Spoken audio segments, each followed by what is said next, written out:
It's 6 o'clock from Yes Man Radio, the First Media Academy Radio. Good evening and thank you for joining us on Yes News Now.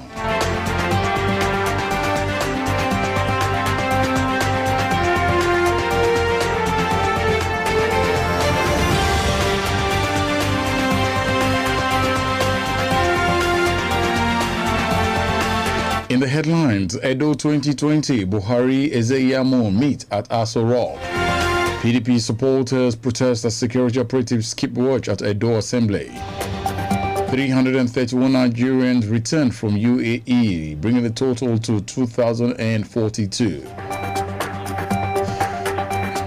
NDDC saves 35 billion naira, speaks on list of 2019 project beneficiaries.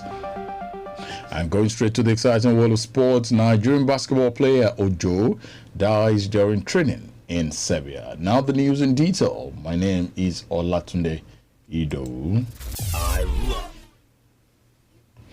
President Muhammadu Buhari today hosted the governorship candidate of the All Progressive Congress, Ezeyamo, at the presidential villa in Abuja.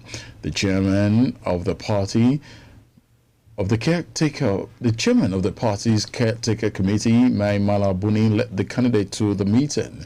The meeting held amidst heightened tensions in Edo State. Buni said the president has formally endorsed Osage Ezeyamo as the party's candidate in the Edo state governorship election. Buni told State House correspondent that the president presented the party's flag to Ezeyamo during the meeting they had with him at the presidential villa in Abuja. Ezeyamo also told reporters that there is no truth in the claim that the members of the State House of Assembly who met on Thursday and elected a factional speaker did so inside his house. On his part, Governor Abdullah Ganduje of Kano State described his Edo State counterpart and candidate of the People's Democratic Party in the September election, Godwin Obaseki, as a liability to the PDP.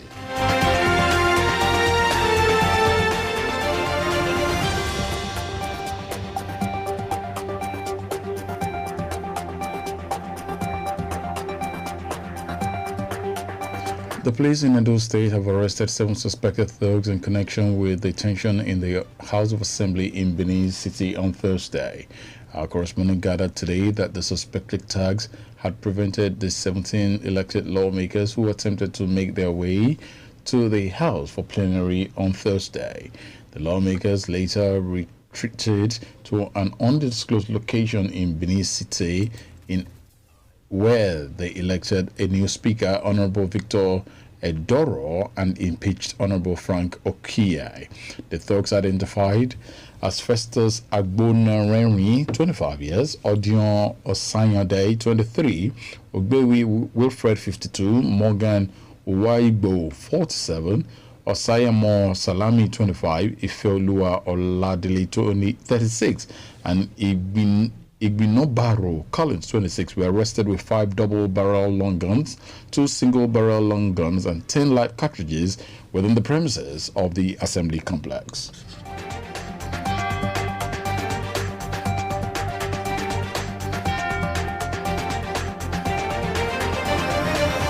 Meanwhile, supporters of the People's Democratic Party (PDP) have staged a protest at the Edo State House of Assembly complex in Benin City, the state capital.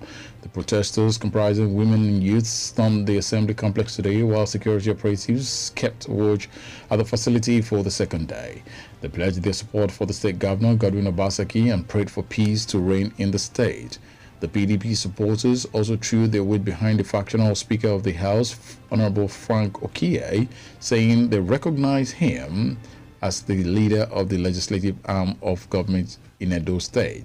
They, however, rejected another factional Speaker of the House, Victor Edoro, who was claimed to have been inaugurated by 17 lawmakers on Thursday. The protesters also condemned the inauguration of 14 lawmakers elect in Edo at a private residence in the state capital. They insisted that the inauguration of the lawmakers was done in violation of the law, stressing that the lawmakers had missed their chance to join the House.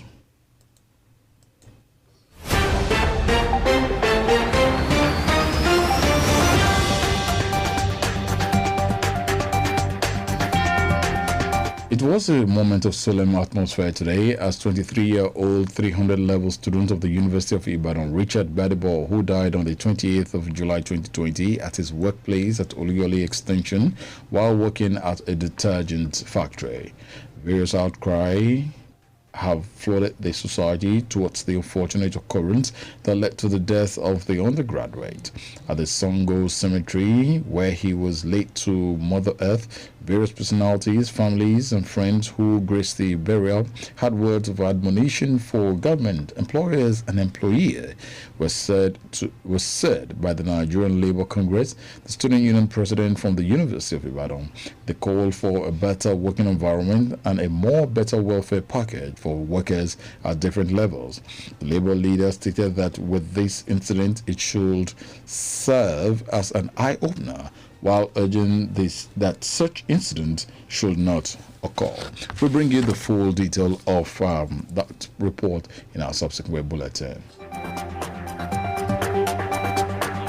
At least 331 Nigerians stranded in the United Arab Emirates due to the coronavirus pandemic have returned home, the Nigerians in Diaspora Commission has said. This brings the number of evacuees from the UAE to a total of 2,042. Announcing via Twitter today, NIDCAM said the evacuees arrived at the Nnamdi Azikiwe International Airport at about 2:24 p.m. The returnees who tested negative for COVID-19 before departure are expected to self-isolate for 14 days, according to the protocol of the Presidential Task Force on COVID-19 and the Nigerian Center for Disease Control. They are also expected to take another COVID-19 test before rejoining the society.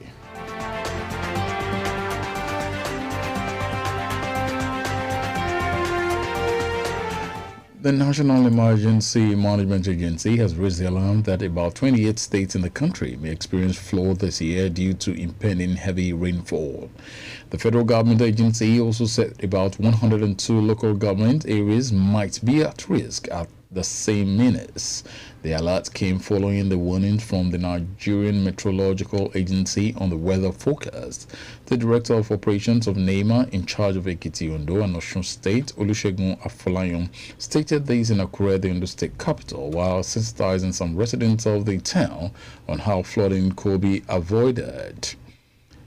Afolayan noted that the states under his jurisdiction were also part of the 28 states and the 102 local governments that were risk-prone to flooding.